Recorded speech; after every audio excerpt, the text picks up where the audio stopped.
Lepo pozdravljene, spoštovane gledalke, cenjeni gledalci. V oddaji Župan z vami gostimo župana občine Vransko, gospoda Franca Sušnika. Lepo pozdravljeni, gospod Sušnik. Lep pozdrav.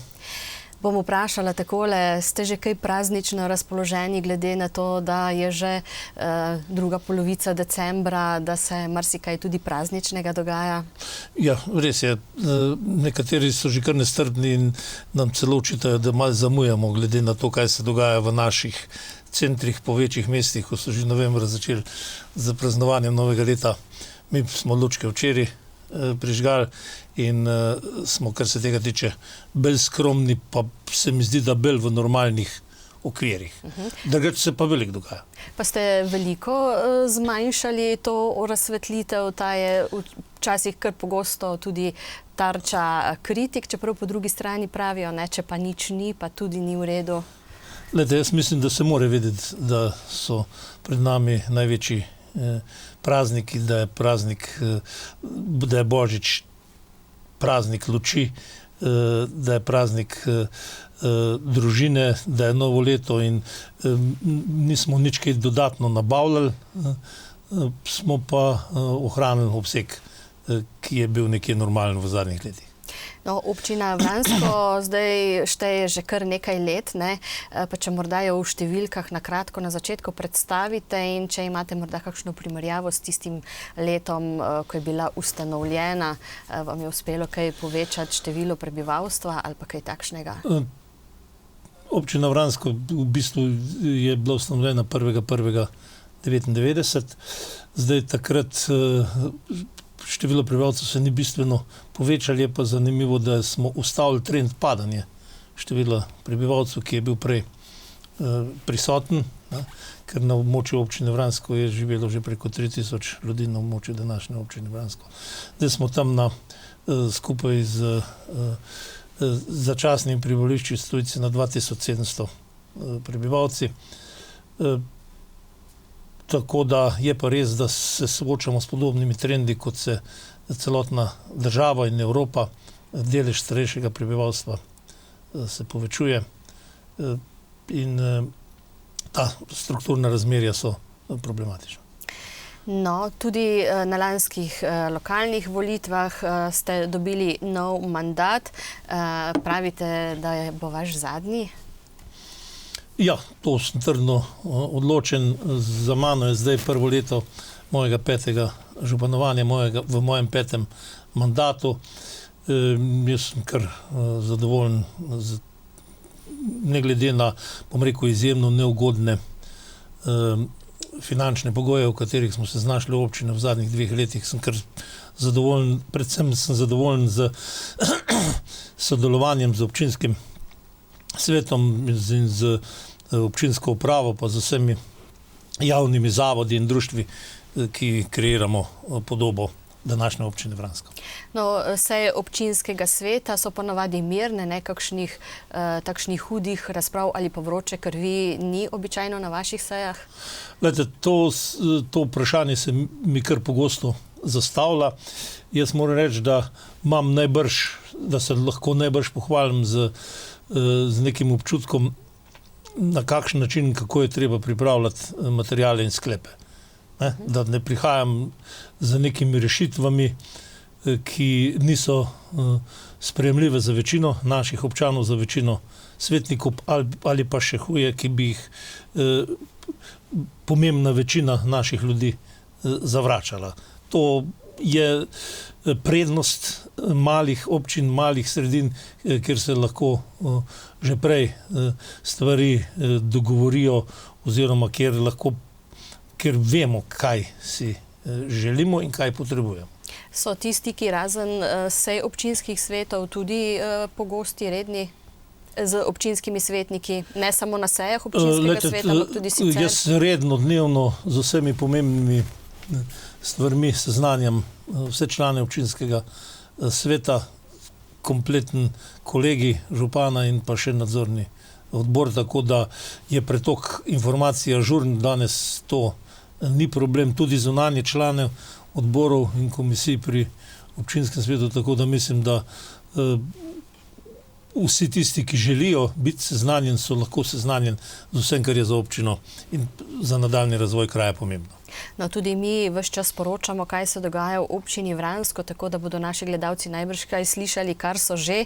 In večkrat poročamo tudi o kanalizaciji. Ne? Bili smo v Vstopniku, kjer ste nazadnje odprli to kanalizacijo. Torej letos, kaj ste uspeli narediti na tem področju? Ja, gledajte, to je pač stalnica prejšnje finančne perspektive. V bistvu gre tudi za nek defekt v občinskih razvojih, ker smo na račun, jaz trdim, da pretiranega poudarka na projektih, ki so vezani na zbiranje in čiščenje odpadnih voda, zanemarili tudi kakšni cestni odsek. Zdaj, v novi finančni perspektivi se popolnoma obračamo na glavo, nažalost ni niti denarja niti za te infrastrukturne projekte, kot je kanalizacija. Je pa res, da smo kar veliko naredili na področju kanalizacije v zadnjih 7 letih v okviru teh javnih razpisov in pokrili dobršen del občine, ki ga po programu moramo pokriti z zbiranjem, z sistemi, z elementi za zbiranje in čiščenje odpadnih voda, z potrebno infrastrukturo. Zdaj pa mislim, da bomo v letu 2 vključili tudi vse, ki že imajo pripravljene hišne priključke, da bomo na tak način poskrbeli za čistejše okolje. Za koliko denarja gre recimo v Vstopniku? V Vstopniku smo v letošnjem letu investirali v višini 180 000 evrov. To pomeni, da gre kar precej sredstev za to. To je 8. razpis, sicer je bil to manjši delež, cirka 700 metrov ceste in kanalizacije smo obnovili v drugi fazi, skupaj z meteorno kanalizacijo je to zneslo 235 000 evrov. Tako. Kako ste torej zadovoljni s priključevanjem potem teh novih? Ni nobenih posebnih problemov, ljudem je treba dati čas, upoštevati treba tudi socialno situacijo. Redki so, ki lahko kar takoj plačajo in se odločijo za investicijo v izgradnjo hišnega priključka. Nažalost je to. In omogočili smo odplačilo priključnine komunalnega prispevka na 6 brezobrestnih obrokov ali 12 obrestovanih obrokov, pa na tak način pač pomagamo ljudem, da rešijo problem. Je pa zanimivo, da je pa, bom rekel, zavest in potreba po priključevanju vse bolj prisotna. Da nimamo nekih težav. Inšpektorja še nismo imeli na terenu. Sam trg Vransko je tudi priključen na kanalizacijo? Praktično 95% imamo še nekaj objektov, ki predvsem zaradi socialnih razlogov niso priključeni. Še ostane verjetno po tem programu opremljanja komunalnega, še ostane območje, da bi ga morali s kanalizacijo opremiti? Ja, imamo še dobršen del brodov, neki prapreč, neki lučice, potem pa tudi dela Stopnika še.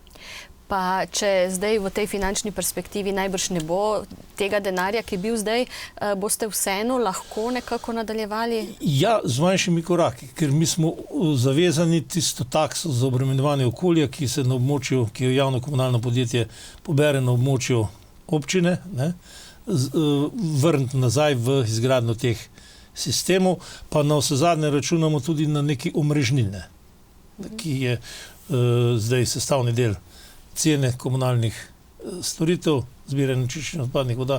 To bomo, gradnja bo šla verjetno z manjšimi koraki na daljši rok, vendar bo šla. Zdi se mi pa pomembno, da smo uspeli vključiti v organiziran odvoz grezničnih gošč tudi vse tiste, ki niso priključeni na kanalizacijo, ki imajo greznice, ki so skladne z zakonodajo in ki jim je urejen in omogočen odvoz grezničnih gošč na centralno čistilno napravo.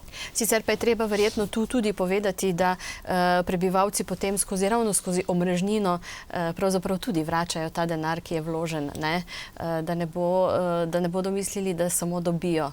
Ja, res je, vendar občina Vransko je specifična po razseljenosti in po potrebnem vložku za pridobitev posameznega priključka.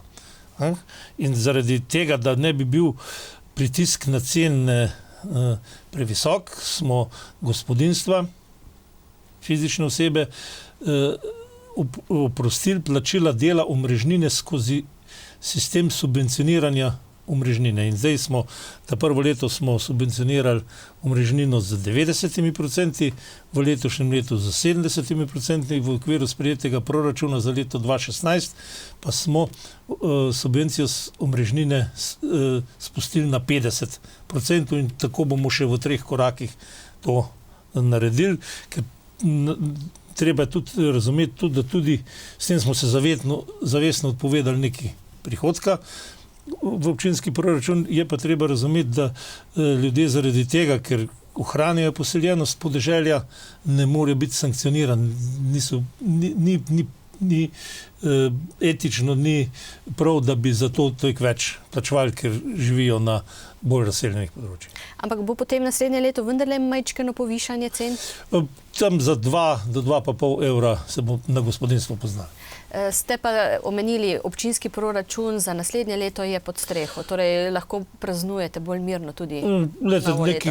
Ob sprejetju takšnega proračuna, kot smo ga zdaj sprejeli, nekih posebnih razlogov za praznovanje, nažalost. To je zdaj 17. proračun, ki sem ga predložil občinskemu svetu, pa moram reči, da je stvar precej žalostna. Jaz verjamem tudi, da so vsi, ki nas danes gledajo, seznanjeni z tem problemom, ki je povezan s financiranjem občin, in v našem proračunu manjka tistih 400 000 evrov, ki bi jih morali v skladu z zakonom dobiti, da bi ohranili nivo ali bi pa dosežen nivo posodobitev in rekonstrukcij, kot je bil do zdaj. Ker tega ni, se nam bo poznali predvsem na prenovi in vzdrževanju cestnega omrežja. In to je zelo hud problem. Pri tem, da smo družbeni standard, pa stroške za družbeni standard, za socialo, po mojem prepričanju, pa tudi po mnenju članov občinskega sveta, spustili na tisti še znosen minimum. Prihranki tu mislim, da niso več mogoče. No, ker vlada pravi, da občine bi morale še nekako se reorganizirati in varčevati. Vi ste pa na seji občinskega sveta tudi povedali, koliko pravzaprav bi morali vlagati v ceste, v lokalne, da bi ohranjali nek standard, ker da če ne vlagaš, to ne pomeni, da si privarčeval, ampak da boš v naslednjem obdobju 2-krat več moral vlagati. Ja, lejte, mi imamo cirka 120 km cest, ki jih moramo vzdrževati, javnih poti, lokalnih cest, tudi nekih gozdnih, in če ne bomo na 3 km na leto, na vsakih 40 let ceste obnovili, bojo propadle. Čist preprosta računica. Nihče danes ne zna narediti cesto, ki bi držala več kot 40 let. In nekateri pravijo, do 3 domačij pa saj ni pomembno? Glede, ta razmišljanja so nevarna. Ta razmišljanja so nevarna in ta razmišljanja so tudi vse prepogosta pri aktualni vladi. Podeželja se ne da ukiniti. Slovenija je podeželje. Ne moramo živeti vsi v Ljubljani. In ne želim se, da bi morali vsi živeti v Ljubljani. Mi imamo že itak problem s tem, da se nam podeželje zarašča, še malo pa bomo 70% Slovenije imeli pokrite z gozdom, in to ni dobro. No, pokazali bomo zdaj tudi posnetke Šventnarjeve hiše. Ponavadi rečete, pa ne pokazati tisti razpadajoč del, ampak vendarle Šventnarjeva hiša je en tak kulturni spomenik na Vranskem. V njej se veliko dogaja, vsebina je dobra, ohranjeno je tudi oprema iz tistega časa. Zunanjost pa nekako ste računali, da bo država, kulturno ministrstvo vendarle prispevalo za obnovo zunanjosti. Kljub temu razpadajočemu pročelju se vidi, da je hiša vredna pozornosti. Torej, kako pogosto vi opozarjate ministrstvo, da bi bilo treba? Lejte, tu gre še za eno nerealizirano obljubo iz Ljubljane. V letu 2001-2002, ko smo to hišo kupovali, je bilo lepo dogovorjeno, da bomo nepremičnino z zemljiščem, hišo z zemljiščem, da bo odkupila občina Vransko, in to smo storili. Država je preko Pokrajinskega muzeja Celje odkupila opremo. Tudi to se je zgodilo. Odkupili smo pa to v skladu z nekim dogovorom, z neko obljubo, ki je bila takrat dana in tudi zapisana, da bomo pridobili kvalitetna sredstva za obnovo, prepotrebno obnovo tega kulturnega spomenika. Žal smo, kljub temu, da je občina naredila vse, kar je potrebno, pridobila gradbeno dovoljenje, ki je še vedno veljavno, naredila 2 faze obnove že. Obnovili smo salon v tej Šventnarjevi hiši, obnovili smo Poldetovo sobo, mimogrede Leopold to je bil založnik slovenske moderne. V Poldetovi sobi je tudi razstava njegovih del, ki jih je založil. Nikakor pa ne uspemo, 3-krat smo že kandidirali na različne razpise, da bi dobili tistih potrebnih 150 000 evrov za prenovo te hiše. Načrti so vsi narejeni, je pa, čuje se relativno malo 150 000 evrov, ampak 150 000 evrov je za občino Vransko izjemno velik denar, ob dejstvu, da smo že v to hišo vložili kompletno kupnino. In kaj vam recimo rečejo? Zmeri zmanjka kakšna točka ali 2. To je zdaj tako običajno, da zmagajo na razpisih, bom rekel, tisti projekti, ki so že naprej dogovorjeni. Pa verjetno potem rečejo, da je celo premajhna vrednost, ne? Tisti glih ne, ampak to, kot sem rekel, pri nas je problem, so razpisane vrednosti, ki razpiše se zelo malo vrednosti, prijav se nas pa pol gor 100, in jaz včasih imaš vtis, da je strošek priprave 100 dokumentacij verjetno večji, kot je razpisano vrednost za sofinanciranje. Drugače pa je Vransko pravzaprav skozi vso svojo zgodovino igralo pomembno vlogo in ima tudi veliko pomembnih mož je tam živelo na Vranskem. Odkrili ste tudi eno spominsko ploščo, ne? To pa je bilo v sodelovanju z zasebnim lastnikom, ki se pa zaveda te kulturne dediščine in je pravzaprav tudi sam poskrbel za ploščo. Mislim, da je to prav, da izpostaviva in pohvaliva take posameznike. Ja, res je, ko so prišli, mi imamo kar nekaj aktivnih ljudi, ki se ukvarjajo z našimi koreninami, z zgodovino, in ko so prišli s pobudo, da bi občina sfinancirala spominsko ploščo na tej Nacetovi hiši, povedal, da ni denarja. So pa naredili tisto, kar bi marsikdo ne pričakoval, in so rekli, da bomo pa to ploščo pa kupili v lastni režiji. Prav je, da se spomnimo teh zaslužnih Vranšanov.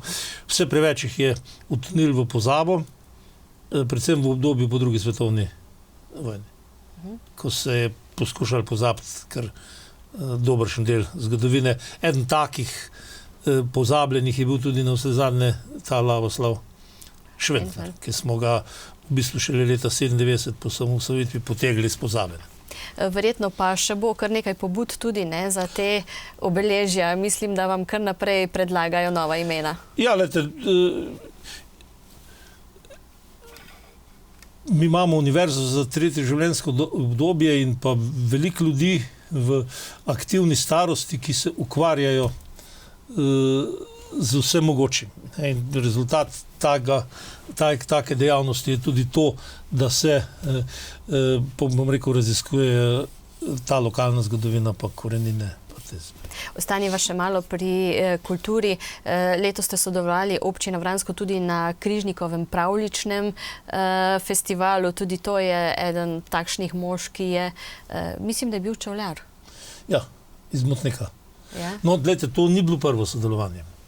Mi že sodelujemo 4 leta, s tem, da smo že drugo leto del tega festivala, je naš zavod sodelovanje z občino in z matično knjižnico Žalc prenesel tudi na Vransko. Gre za bom rekel, dobro sodelovanje te prireditve v okviru tega pravljičnega festivala so dobro obiskane.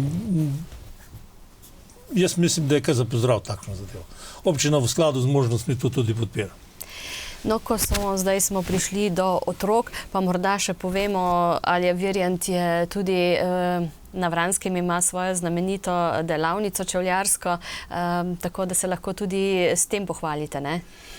Ja, glejte, to je zelo hvale vredna zadeva in jaz moram reči, da sem vesel, da se najdejo ljudje,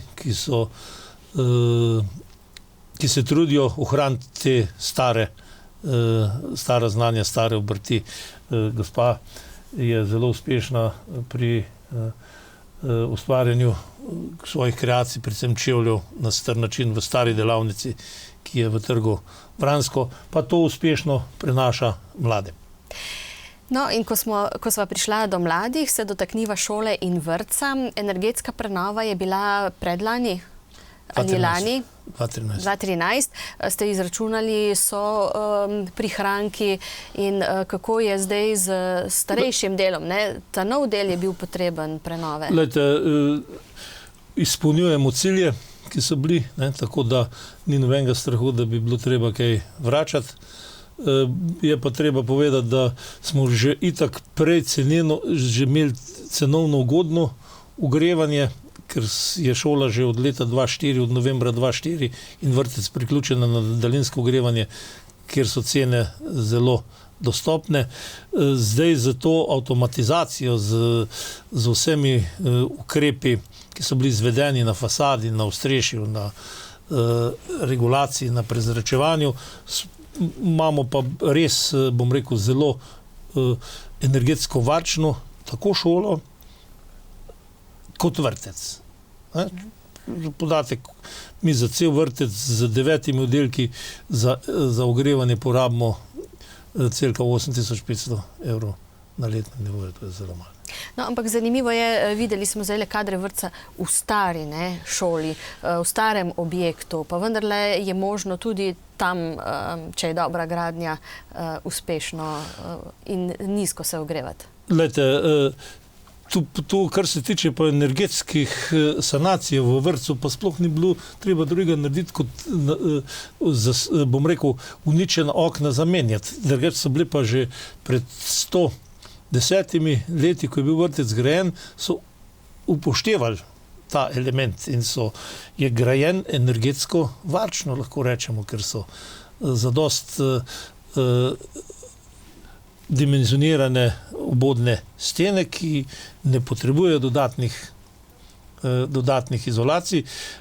Glede na to, da pa je vrtec tudi pod zaščito Zavoda za varstvo kulturne dediščine, je tudi karkoli na fasadi težko delati, ne. Omenili ste daljinsko ogrevanje, kako uspešno je oziroma koliko je priključenih ljudi, kdo ima to čez?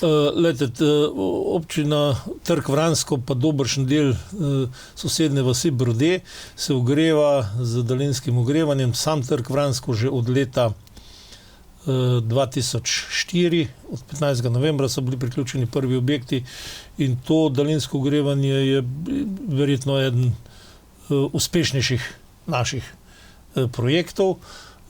Po juniju 2009, ko je država prodala svoj kapitalski vložek, imamo tu večinskega zasebnega lastnika, ki, bom rekel, vzorno oskrbuje Trg Vransko, kar se tiče kvalitete in cene z toplotno energijo. V tem času je bilo dograjeno še dopolnilno ogrevanje z sončnimi kolektorji, kogeneracija, širi se omrežje, pozna pa se tudi, bom rekel, to, da smo veliko ljudi osvestili in jim pomagali pri energetski sanaciji lastnih objektov, tako da je tudi zaradi tega na nekaterih, tam, kjer je bila izvedena sanacija, je poraba energija tudi do 20% nižja. In se že vi pravzaprav ukvarjate z zadevami, o katerih nekateri še razmišljajo, ko agregacija, torej hkratno toplotno in električno ogrevanje. To je pogon, to dela. To je normalno za občino Ja, Vransko. lejte, normalno ni, ne, predvsem tem, da je firma, ki je to zgradila, šla v stečaj. To pa ni normalno. To pa mislim, da je posledica, to kar direktno rečem, neodgovornega delovanja bank. No in takega neodgovornega delovanja najbrž je še nekaj. Verjetno vas večkrat vprašajo, za Inde sem vas tudi že spraševala, je kaj novega, šlo je v stečaj, pa propadajo zdaj te stavbe in seveda vse zanima, kaj se zdaj dogaja v prostorih Kiva, predvsem tej proizvodni hali. Lejte, jaz mislim, jaz sem bil 18. oktobra pri stečajnem, ki mi je dal neke informacije, zdaj sem pa dobil neke odločitve sodišča, ki so čist diametralno različne. Takrat je bilo rečeno, da najemnik, s katerim nismo naredili zadovoljen, s 15. oktobrom prekinja najemno pogodbo, da se mu je pa podaljšala. Za, bom rekel, smešno ceno je bila prodana temu istemu najemniku tudi nova zgradba, kjer je bila trgovina in konstrukcija Kiva, tako da se tu dogajajo čudne stvari. Nič dobrega. Stečajni upravitelji pa nas kar praviloma ne opravijo svojega dela tako kot treba v firmi Inde, ki je pa bila v likvidaciji v letu 11, 12, 13, 14, je pa zdaj z januarjem 2015 pa v stečaju pa tudi nič se ne dogaja. Zadnji najemnik zapušča, premoženje propada, delavci so ostali z dolgimi nosovi, z nepoplačanimi terjatvami, vse narobe.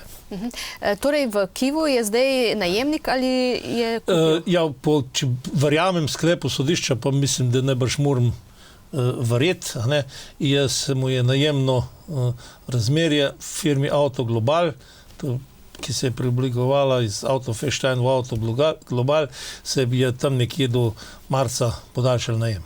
Dobro. Drugače pa, kar se pa njihove dejavnosti tiče, pa ni nič moteče, ne? Nekaj časa ste se bali, da bo tam... Ja, takoj, ko se je v nasprotju z sprejetim zazidalnim načrtom okrog proizvodnih prostorov firme Kiv so se pojavila dejavnost, ki ne sodi v ta prostor v skladu s tem zazidalnim načrtom, oziroma so se začeli tam grmaditi karambolirani, razbiti avtomobili, smo to posredovali pri pristojni inšpekciji in inšpektor je to neskladje odpravil. Se pravi, da je odreagiral. Novega lastnika ima tudi nekdanja upravna stavba Kiv, Košeninova vila, pravi, tako tudi piše gor, ampak zdaj, ko smo malo gledali tam, se ta objekt oddaja. Vi kot župan veste, kako je s tem? Ja, to je stečajni upravitelj, je to odprodal.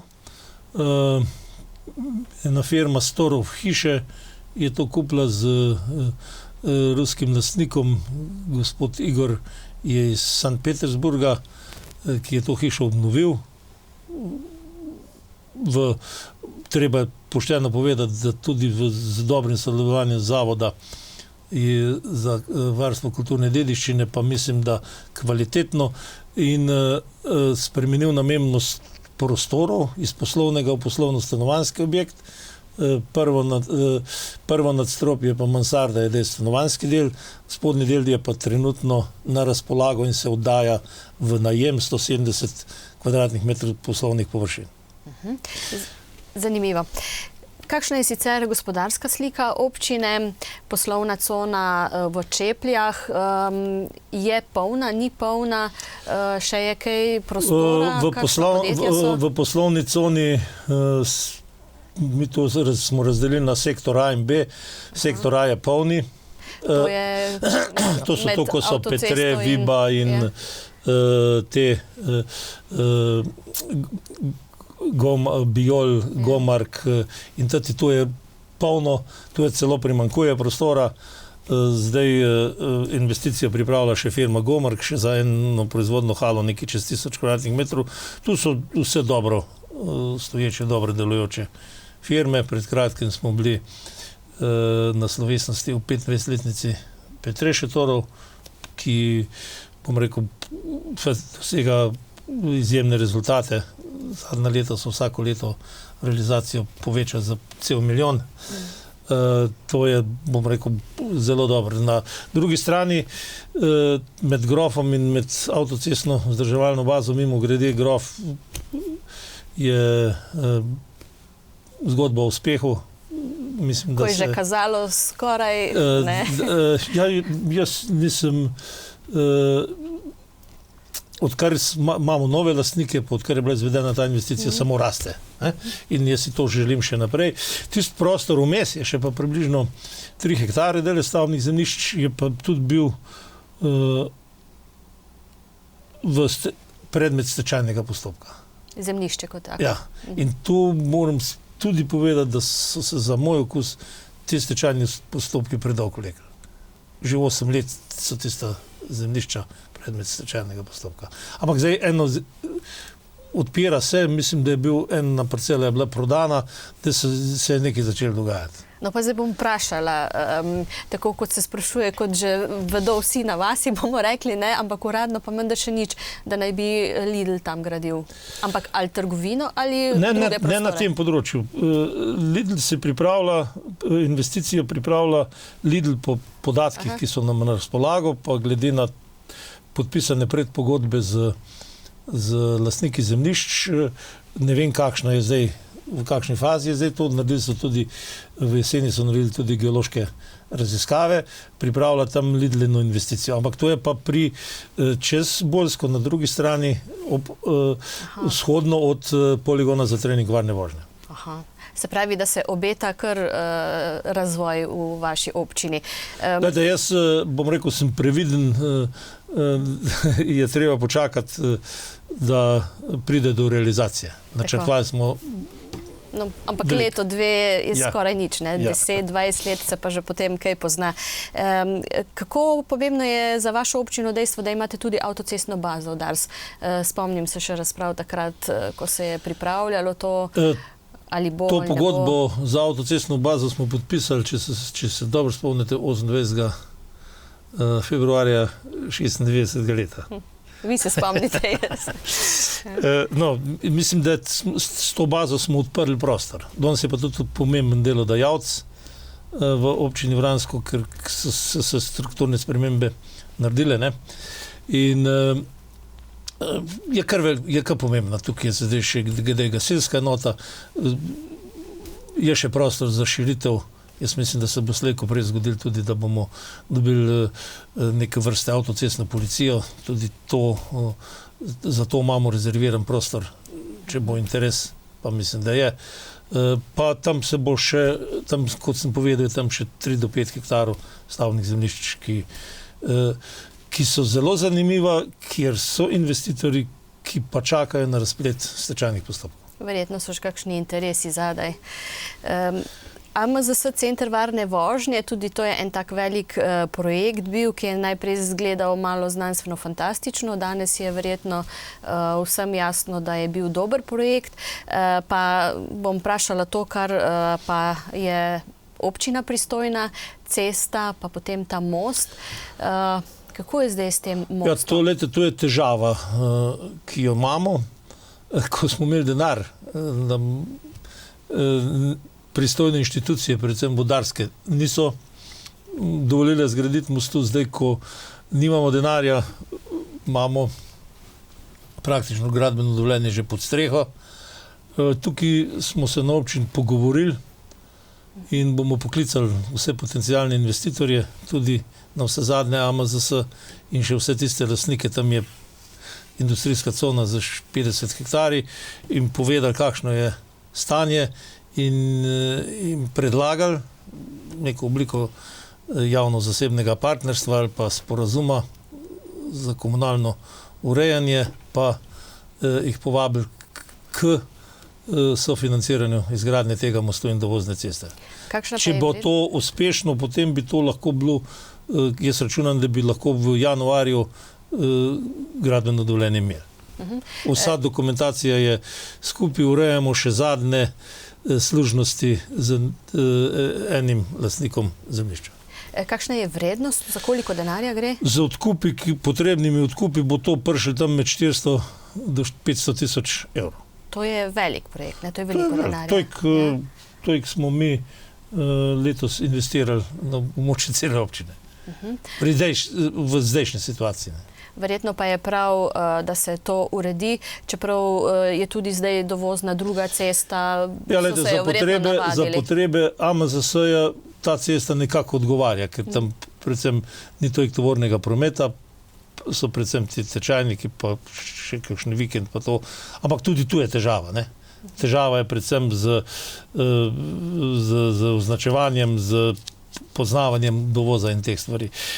Kakršnakoli dejavnost podjetniško-industrijska, ki je planirana na tem področju, pa brez te ceste, pa brez tega mostu ni možna.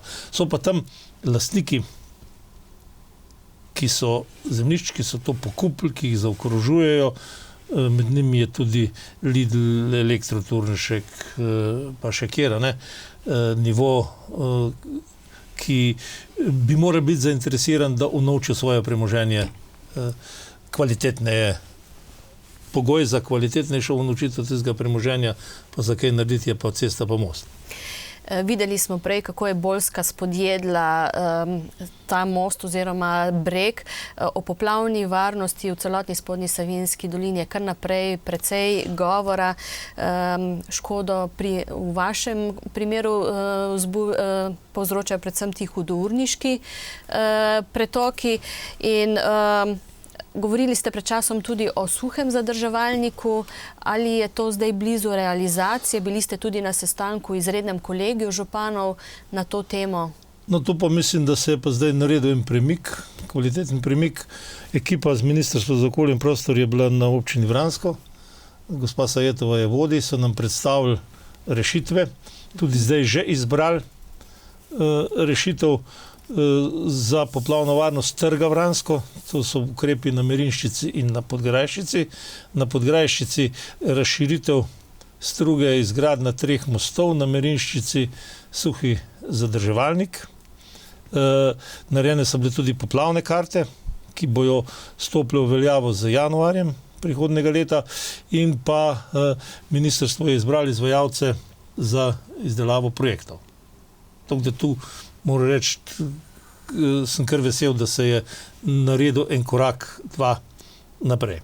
Sliši se precej denarja, ampak 3 mostovi in zadrževalnike? Ja, gledajte, to je predvideno cirka 3 milijone, to je državna investicija. 3 milijone, tu je v bistvu, jaz to razumem še kot nek dolg države, ker z naslova izgradnje avtoceste na tem delu Črnega Grabna, na štajerskem delu Črnega Grabna ni bilo narejenih nobenih protipoplavnih ukrepov. In to se nam skozi pozna. Na domžalski strani Črnega Grabna je bil narejen tunel za jezitev oziroma zadrževalnik Drtija in vse te stvari. Ste pa tudi torej pri tej pobudi spodnje savinjskih županov, ne, da se celovito uredi to območje? V vsakem primeru, jaz mislim, da je sodelovanje tu na vseh področjih dobro. Je pa to, ni pa tudi izgradnja tega zadrževalnika na Vranskem tako minimalni prispevek poplavni varnosti na območju Tabora in Prebolda. To se bo kar poznalo tudi tukaj. Če greva naprej od narave k kulturi, spet delovanje Zavoda za kulturo, turizem in šport Vransko. Govorilo se je o ukinjanju majhnih zavodov, na Polzeli so ga ukinili. Ali ste vi o tem kaj razmišljali, ali se obeta kakšna sprememba? Glejte, mi smo ta zavod pred 12 leti oziroma 13 ustanovili zato, ker sem prepričan, da smo lahko uspešnejši pri pridobivanju denarja na različnih razpisih, kjer občina pač nima možnosti priti zraven. Ta zavod trdim, da je racionalno ekipiran, da je zasedba delovnih mest racionalna. Direktorica je na vse zadnje predvsem občinska uslužbenka, pa šele potem direktorica. In tudi z ukinjenjem teh zavodov ne vidim nobenih prihrankov, če občina ukine zavod, pa vse zaposlene prezaposli na občino. To ni za mene noben prihranek. Vsi ostali stroški, vsi stroški s plačem, ki so večino ostanejo. Jaz sem vesel, no, da naš zavod na trgu ustvari približno 2/3 prihodkov. To je veliko. In da je kreator športno-rekreativne in kulturne pa zabavne prireditve v kraju. To je zelo veliko. To se, bom rekel, občina ne more na vse zadnje ukvarjati. Na vse zadnje zavod prevzema tudi uredništvo našega občinskega informatorja, ki je mi grede tudi uradno glasilo. Spomnil bi še na primer na abonma, tu je kar 15 predstav v zimskem obdobju na razpolago, vranske poletne večere in niz prireditev, ki jih pripravlja, predvsem pa uspešno trži našo športno dvorano. Praktično vsak dan od 4 popoldne do 11 zvečer je dvorana zasedena. Ta velika zasedenost pomeni tudi nizke stroške najema, kar našim občanom, skupinam, društvom, zainteresiranim tudi od drugod pač omogoča tak standard koriščenja dvorane, kot ga imamo. Kako pa je z obiskom prireditev, glede na to, da so tudi večji kraji razmeroma blizu, ne? Danes je vse malo bolj blizu. Prireditve so dobro obiskane, se je pa treba prilagajati oziroma poiskati programe, ki potegnejo.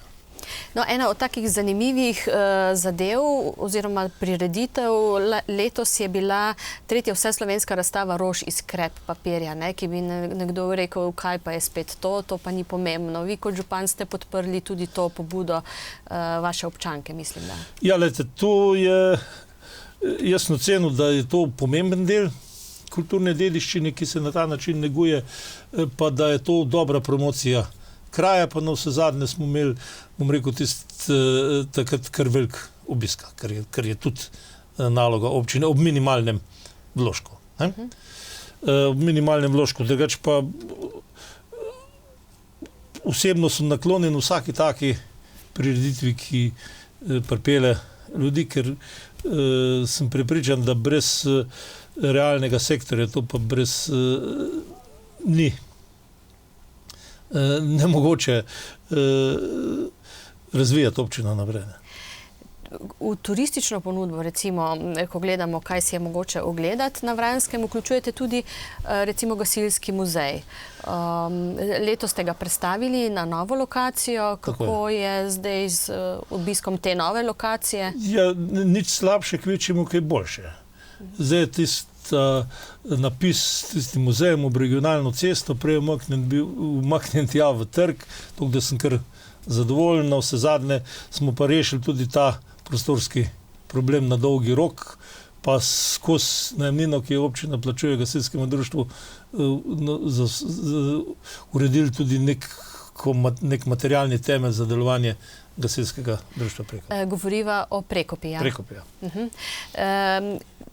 Gasilcem sicer posvečate precej pozornosti, vsako leto podpišete pogodbo. Je letos kaj novega v tej pogodbi ali je standardizirana? Ne, nič posebej novega. Novo je samo to, da smo zdaj zaključujemo oziroma sredi nabave novega gasilskega vozila GVC 1625 in bojo še naslednja 4 leta bo delež za investicije bistveno večji, kot je normalno. Zdaj dajemo za redno dejavnost za 4 društva 20 000 evrov, prioritetnemu 8, 3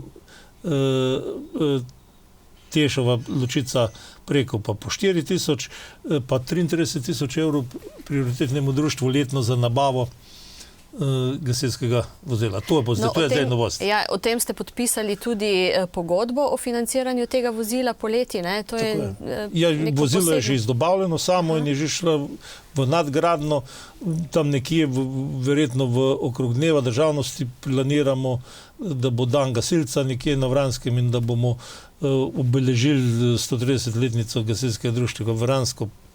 Jubilant je tudi Preko, pa bo en velik gasilski dan.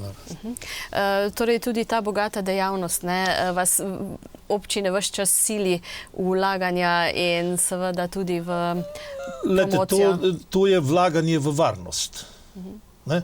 Tega ne smemo zanemariti. Jaz tudi opozarjam, da bom rekel, nerazumno zniževanje občinskih prihodkov strani vlade bo vplivalo tudi na varnost ljudi. Tudi na varnost ljudi. Mi nimamo nobenih drugih aktivnih deležnikov na področju civilne varnosti, kot so gasilci. Pa še tiste enote za prvo pomoč. Ne? Ampak brez njih ne gre. Pozabljamo, imamo zelo kratek spomin, hude poplave, žled in vse te zadeve. Takrat je treba imeti ljudi usposobljene v primeru potrebe in na razpolago. In mi smo ocenili, da rabimo cirka 100 operativnih gasilcev, da smo kos takšnim izzivom. Nihče nam ne bo prišel pomagati od drugod, sploh če gre za nesreče večjih razsežnosti, ko mora vsak skrbeti za sebe. Ne? Do sedaj ste občine nekako še govorili, da gasilcem pa ne boste zniževali. Ponekod so recimo drugim društvom že zniževali stroške, ampak kako dolgo boste to zmogli? Mi nismo. Vi niste nič zmanjševali, ampak bo to tudi v prihodnje, če zdaj ostane to? Glejte, jaz verjamem v pravno državo in tudi verjamem, da bo ta gordijski vozel, ki ga je povzročila ta vlada s financiranjem občin, Ustavno sodišče presega. Tudi ves čas občinski sveti dobivate, oziroma občinski svet in občina dobivate razne prošnje za pomoč, med drugim na zadnji seji občinskega sveta za obnovo oltarja cerkvice na Čreti. Kako ste se odločili? To bi vendarle človek rekel, da pa ni tako nujno. Ja, glejte, država je razglasila 1000 cerkva za kulturne spomenike. Od leta 2009 iz časa, bom rekel, ministrovanja gospe Šircelove je pa možnost sofinanciranja sakralnih objektov iz državnega proračuna padel ven. Cerkve so naše. Aj bomo stili podred. To je temelj naše kulture evropske. In ste se odločili za pomoč? Nismo še, ker nimamo trenutno vira. Jaz sem občinskemu svetu predlagal, da počakamo, da vidimo, kako se bo razpletel ta zaplet z financiranjem. Pa sem prepričan, da bomo kljub samo najdli nek denar, pa pokazali neko dobro voljo, da pomagamo tej cerkvi. Rekli ste tudi... To je treba vedeti. Mi imamo 7 cerkva, vsi so kulturni spomeniki in vse vzdržujejo občani. Zadnjo, bom rekel, pomoč se strani države smo dobili za rekonstrukcijo cerkve Svetega Martina v Prekopi v Podvrhu. To je bilo tam sredi prejšnjega desetletja. Področje, na katerem tudi ne nižate standardov, večkrat poudarite, je skrb za starejše, seveda tudi za najmlajše, ampak tudi ti starejši, ki so v domovih in ki morda dnevne centre obiskujejo, tudi to ohranjate. Mi se lahko pohvalimo z najvišjim standardom skrbe starejših ljudi v Sloveniji. To lahko trdim, lahko, bom rekel, podprem s podatki, ker imamo največjo stopnjo vključenosti v pomoč na domu in pa z našim domom, ki praznuje v teh dneh 10. obletnico uspešnega delovanja, je v bistvu bil vzpostavljen še en sporedni socialni center, ki uprav dobršen del nalog Centra za socialno delo. Pa na vse zadnje smo znali tudi prisluhniti in tudi to smo ohranili. Veste, ljudje niso kriv, če nimajo za preživetje. In mislim, da je občina prva tista, ki more poskrbeti za to, da ljudje niso lačni. In brezplačen topli obrok za tiste naše občane, ki po mnenju Centra za socialno delo to potrebujejo, bomo zagotavljali tudi v letu 2016, ker je sicer žalosten ob vseh, bom rekel, pozitivnih kazalcih, ki jih aktualni predsednik vlade rad poudarja. 10 je takih poprečno na dan. Občina Vransko je v središču dobro povezana s prometnicami, ampak vi kot župan tudi opozarjate, da recimo avtobusne linije pa niso več takšne, kot so, da ni prav, da tudi ni več tega krajevne pisarne, upravne enote recimo. To imamo. A ste ohranili? Glede, to smo... Pa policijsko postajo? Oziroma enoto? Krajevni urad, pisarno upravne enote prav danes potekajo, v torkih potekajo uradne ure, smo ohranili, zato ker se je občina tudi potrudila in ljudje seznanila, kakšna je možnost tukaj. Nam je v interesu, ljudem je v interesu in je števil pripad zadev tako velik, da ni nobenega razloga, da bi to ukinili. In jaz verjamem, da bojo uradniki na upravni enoti in na ministrstvu to razumeli. Do Žalca je na vse zadnje teh 20 kilometrov, iz Limovc, to je pa najbolj zahodni del naše občine, je še pa 16 kilometrov zraven, pa 36 kilometrov. In ob stanju javnega prometa trenutno v tako ruralnem področju, kot je ta del Savinjske doline, kjer leži občina Vransko, praktično človeku, ki ni mobilen, ki nima avtomobila, ne omogoča prihoda na upravno enoto, pa še na kakšno drugo storitev bi tukaj želel opozoriti, ne? Od fizioterapije do sodišča in do teh zadev. Ne? To je problem.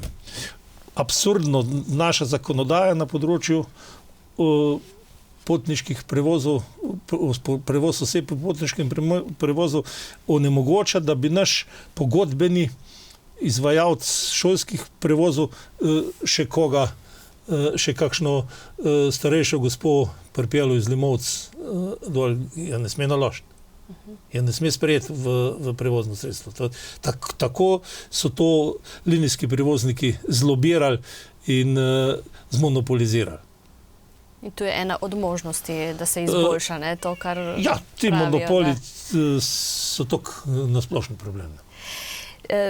Tudi varuhinja človekovih pravic je prav danes bila v občini Vransko. Je to prvi njen obisk? So ljudje pravzaprav sploh izvedeli za ta obisk? So se sploh prijavili?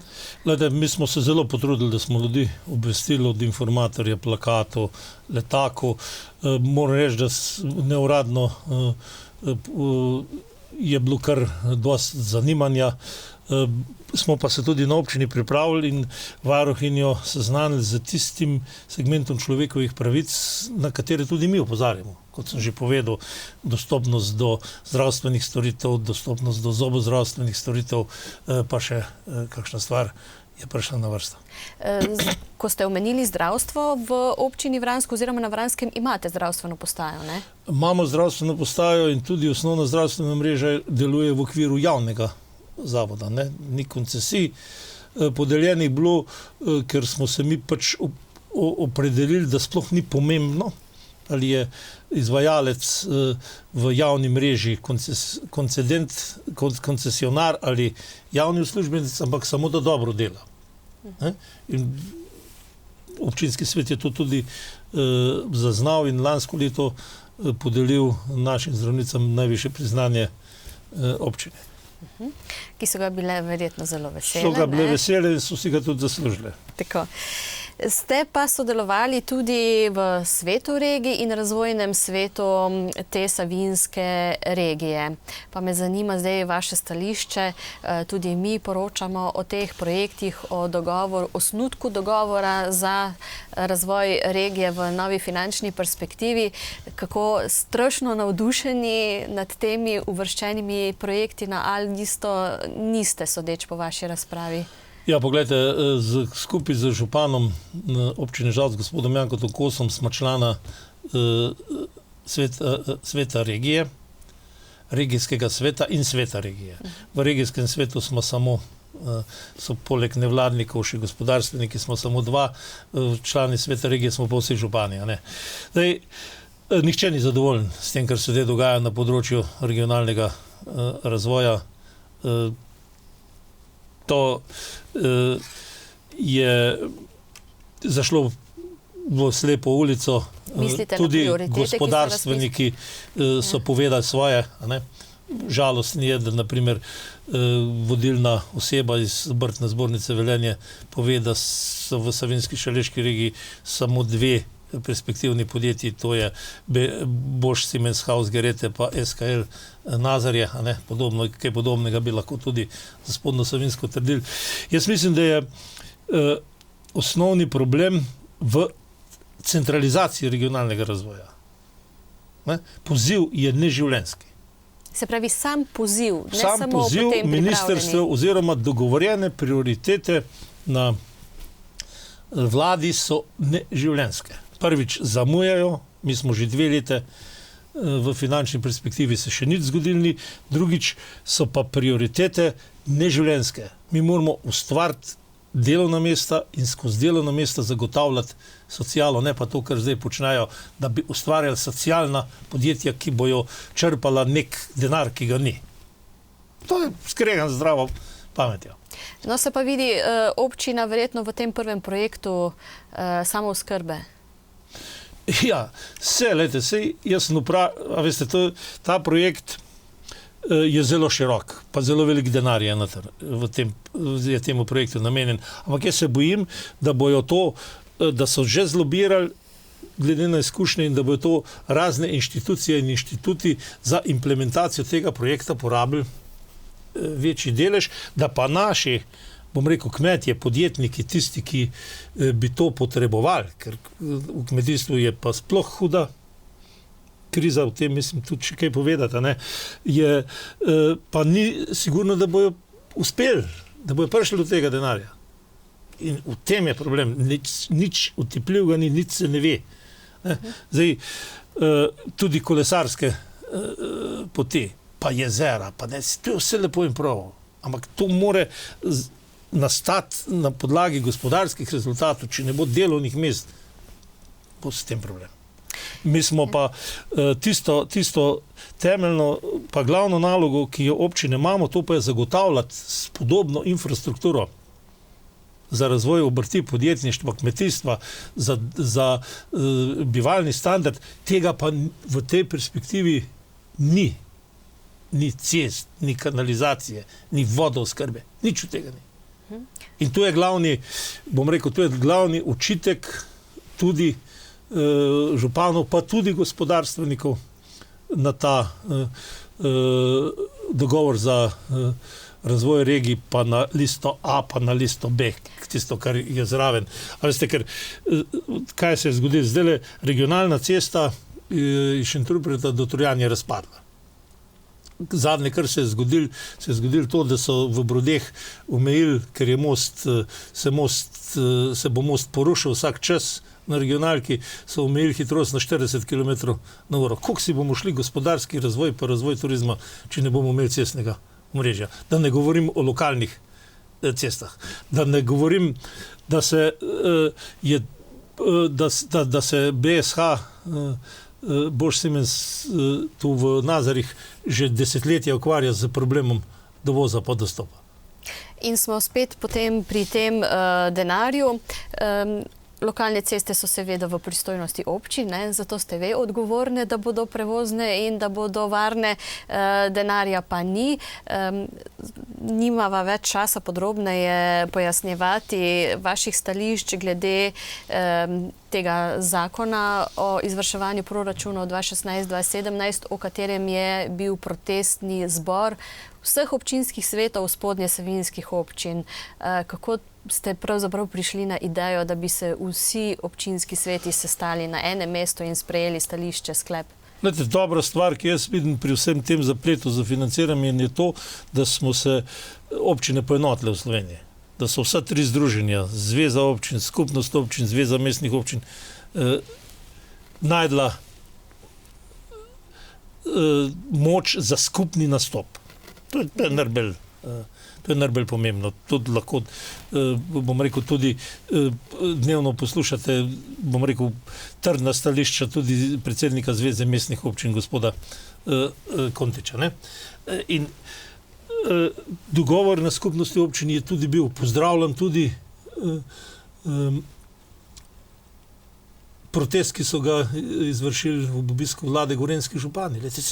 Če se nekdo ni pripravljen, jaz si predstavljam pogovor tako, da se usedemo, župani bi morali biti po Evropski listini v lokalni samoupravi partnerji vladi, ne nek podrejen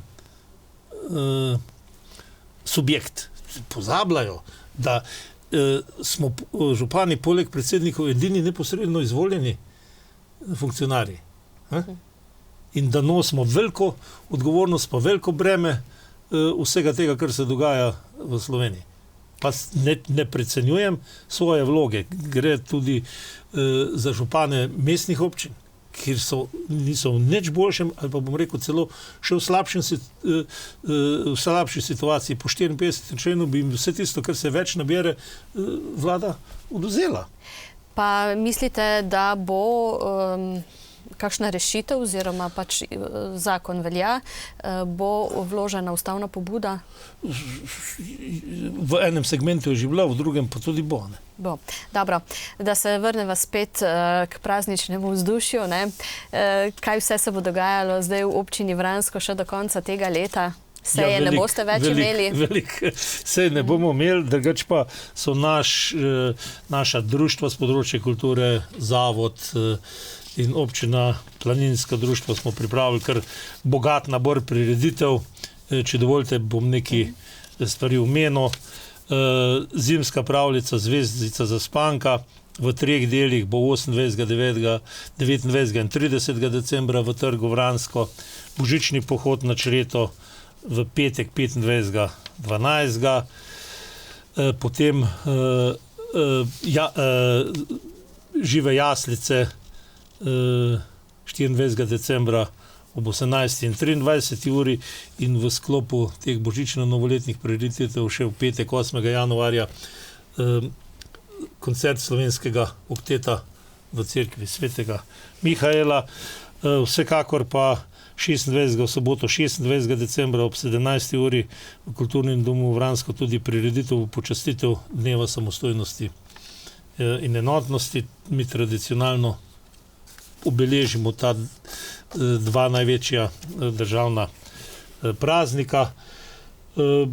Tako da imamo še obisk Božička v šoli in v vrtcu in dogajalo se bo veliko. Bo pestro. Pričakovanja za leto 2016 lahko v 3-4 besedah?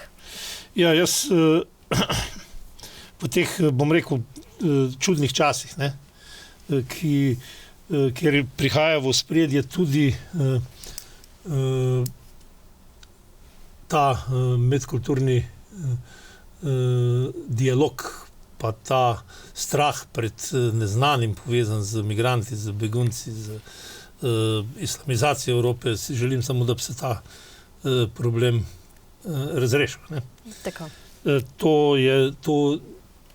zdaj, bom rekel, preseže tista lokalne probleme pa lokalne pričakovanja. Mi smo zdaj pred tem zelo velikim, zelo hudim varnostnim in splošno kulturnim problemom.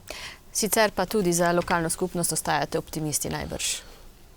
Lejte, se nam drugega ne ostane. Je pa res, da se bo ta izpad investicij